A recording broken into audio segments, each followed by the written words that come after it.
Hello అండి అందరికీ. ఎలా ఉన్నారు? బాగున్నారా? మేమైతే చాలా బాగున్నాం. మీరు కూడా బాగుండాలని కోరుకుంటున్నాను. ఈరోజు కర్రీ వచ్చేసి దొండకాయ మసాలా కర్రీ చేద్దామని దొండకాయలైతే కట్ చేసుకున్నాను. ఒకటి ఆనియన్, 2 టమాటోస్ అయితే కట్ చేసి పెట్టుకోవాలి. గ్యాస్ మీద కడాయి పెట్టుకొని సరిపడినంత ఆయిల్ వేసుకోవాలి. ఇందులోకి ఓల్ ఐటమ్స్ అన్ని పోపు దినుసులు అయితే వేసుకోవాలి. నెక్స్ట్ అయితే కట్ చేసి పెట్టుకున్న ఆనియన్స్ అయితే వేసుకోవాలి. అవి మంచిగా గోల్డెన్ కలర్లోకి వచ్చినాక కలియబెట్టుకోవాలి.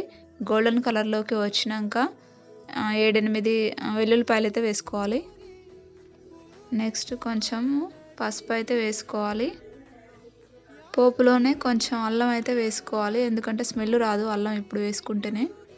కొంచెం అల్లం వాసన రాకుండా అయితే ఇప్పుడే పోపులనే వేసుకోవాలి. కట్ చేసి పెట్టుకున్న దొండకాయలు అయితే వేసుకోవాలి. ఈ దొండకాయలు అయితే కట్ చేసేందుకైనా మళ్ళీ ఉడకడానికైనా చాలా టైం పట్టుద్ది. అవి మంచిగా ఆయిల్లోనే మంచిగా వేగనివ్వాలి, లేకపోతే అవి సరిగ్గా ఉడకవు, పచ్చి పచ్చిగా ఉంటాయి. చాలా టైం పట్టుద్ది దొండకాయలు ఉడకడానికైతే. దొండకాయలు అయితే 50% అయితే ఉడికిందాక స్లిమ్లోనే పెట్టుకొని ఉడకబెట్టుకోవాలి.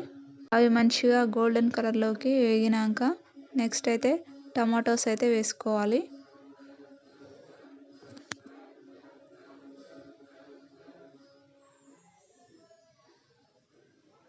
టమాటోస్ వేసుకున్నాక మంచిగా కలియబెట్టుకోవాలి, మాడకుండా చూసుకోవాలి.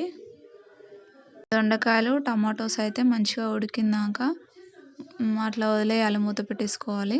నెక్స్ట్ అయితే 2-3 చెంచాల కారం అయితే వేసుకోవాలి.